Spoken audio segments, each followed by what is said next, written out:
Hi AMI family, seeing Zar here. So we're making this video so that if you are at your house, you can still practice your martial arts techniques. So this video is going to be our at-home class video. So for this one specifically, it's for our teen and adult basic students. So we'll get started. We're going to start by bowing in. We're going to make one hand a fist, one hand a palm, putting them together. Awesome.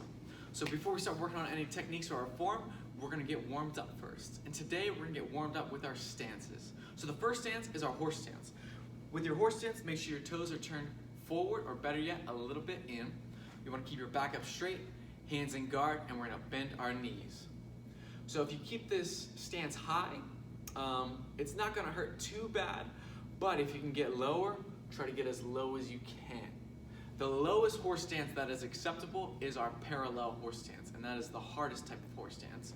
So if you see it from this angle, my knee is in line with my hip, and if I had some sort of staff, if you guys have a broom at home, try to put that broom on your thighs and don't let it roll off if you're trying to go for the parallel horse stance. But regardless, I want you to try to hold that horse stance for 1 minute. So feel free to pause this video, hold that horse stance for 1 minute. Okay, the second stance that we're gonna hold is our bow stance.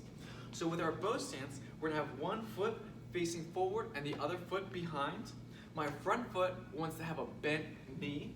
My back leg wants to be straight. Both of my toes wanna be facing the corner.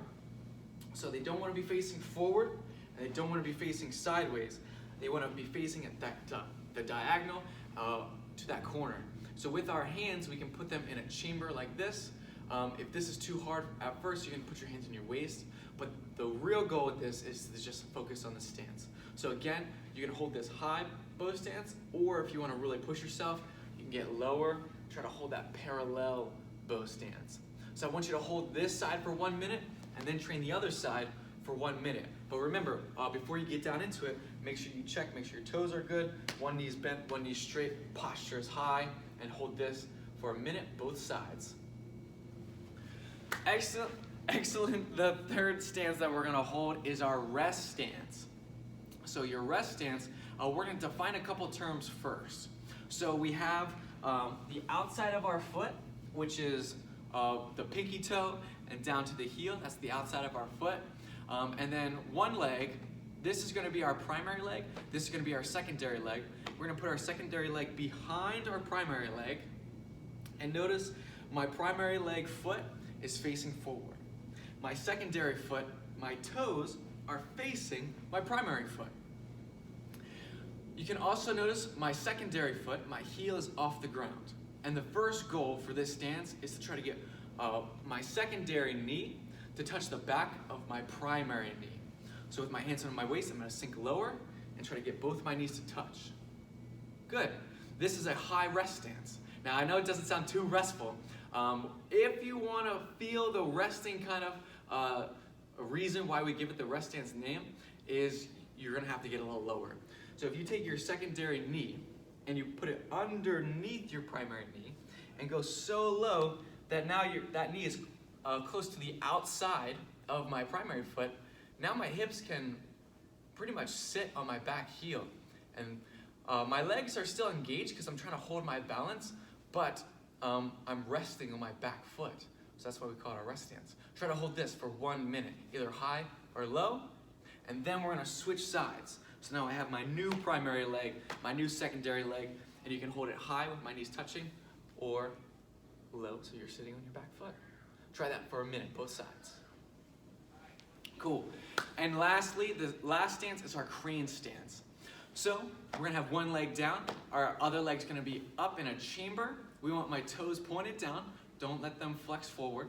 You want your back straight, and you can either put your hands on your waist like this, you can put them in a chamber, you can hold them out, or you can have them in this focus position. So try to hold each leg for 1 minute. So you got this side, and you got this side. Cool. Now that our warm-up is over, we're gonna work on our techniques. Now with these techniques, if you have someone at home that is comfortable with helping you out, whether it's someone that you train with here or just like a relative that wants something to do with you, then they can help you out with these techniques. But first, we're gonna do them in the air. Just know in the future, we're gonna have an opportunity to do some partner work. So the first technique we're gonna go over is our outside block and our punch.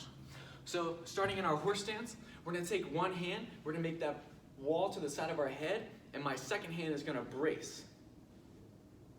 And then we're gonna switch sides. This hand comes down, other hand comes up, and I want you to switch your hand tools as well. So notice, my blocking hand is a fist, my supporting hand has an open hand. My fingers are supporting my elbow, reinforcing that block. So let's try to switch again, and switch, and switch, and switch. Good.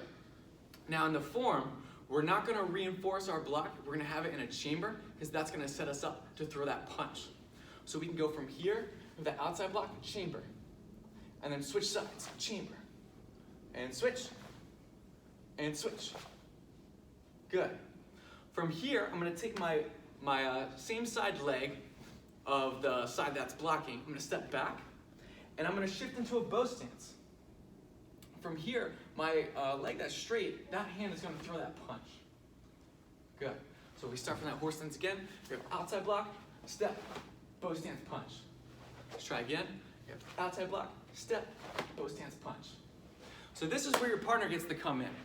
So St. Cameron's gonna be my partner, and we're actually gonna use a hex bag here at home. If you have some sort of pillow or some sort of cushion that you feel comfortable using, you can definitely practice with that. If not, then you can always just use your arms and use your hands as targets. So we'll show you both ways. So if St. Cameron is gonna swing that pillow in from my ear, I don't wanna let him do that. I'm gonna throw my block, and I'm gonna reinforce that block at first. Then he throws the other side, block. Good, and you can keep doing this. You can try to switch it up on him.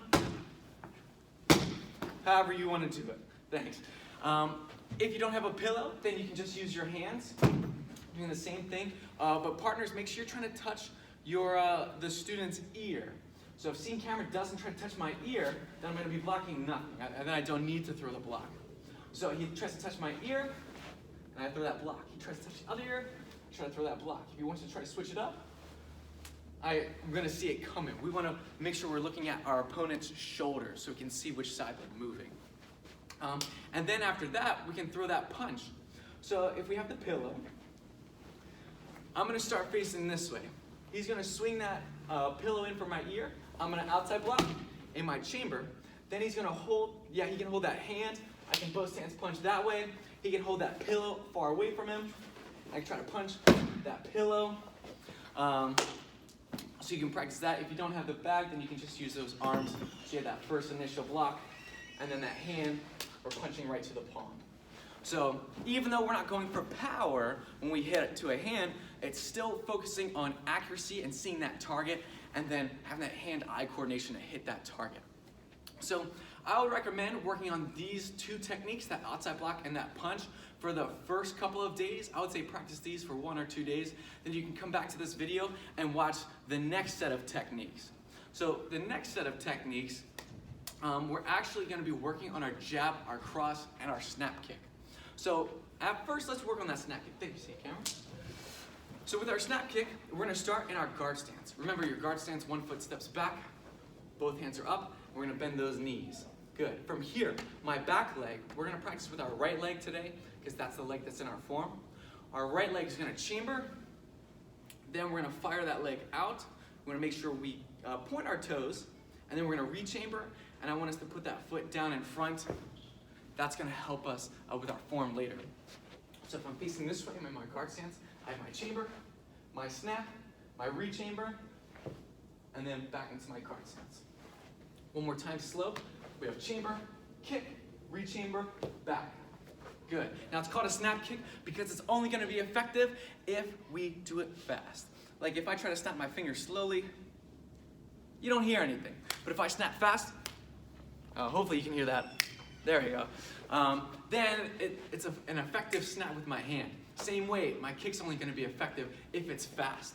So without forgetting any of those moves, we're going to go chamber, snap, re-chamber, back.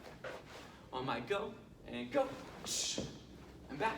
and go, and back. Cool.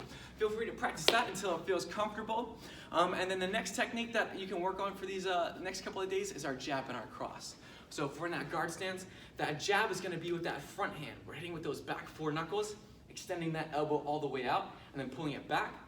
That cross punch, we take that backhand, we go all the way out, and we pull it back.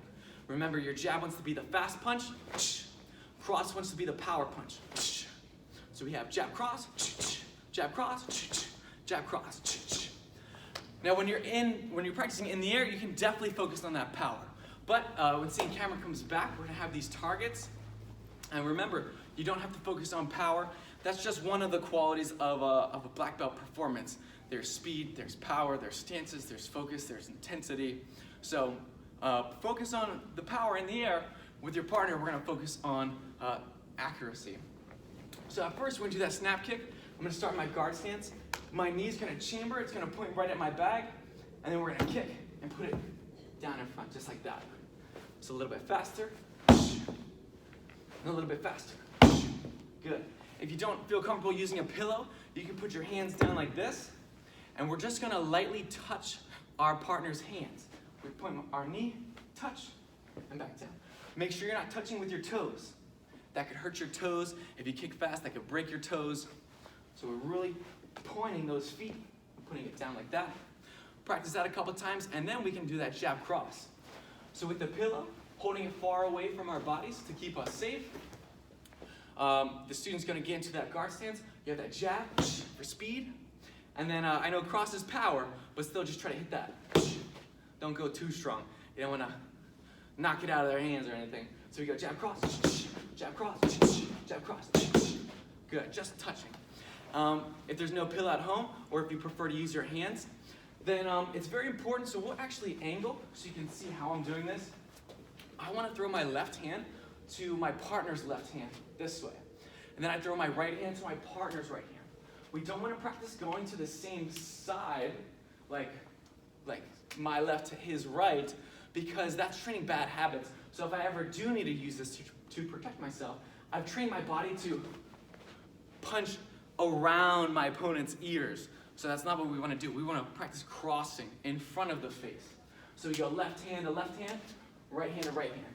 And if your partner's feeling comfortable, they can call out either jab or jab cross. Or if you want to do it more boxing, you can make jab that 1 and cross that 2, just like this.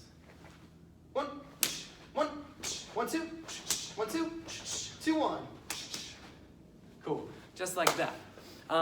So again, remember to practice the first couple techniques for a couple days, practice these techniques for the next couple of days, but regardless, you can still work on your form every day. So the first thing to keep in mind is that this is our basic stances form. So we're really focusing on having that strong foundation. I'm gonna start facing that way so you guys can follow along. So starting from here, I have my chamber, my hands come up to my waist into a fist, I look to the left. Then from here, we have our outside block. I'm gonna step into that horse stance, throw that outside block that we were just practicing. Then from here, I'm gonna step back, throw that bow stance punch. And the last move in section 1, we have our snap kick, so my hand comes in. I throw that snap kick, but then to make this even more challenging, I'm gonna throw a punch with my left hand at the same time. And then I want you to hold. I want you to show that control. So let's try it again.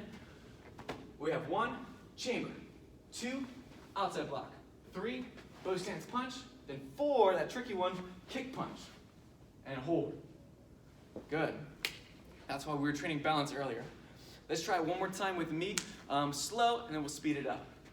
So we have 1, chamber, 2, outside block, 3, punch, 4, kick punch. Good.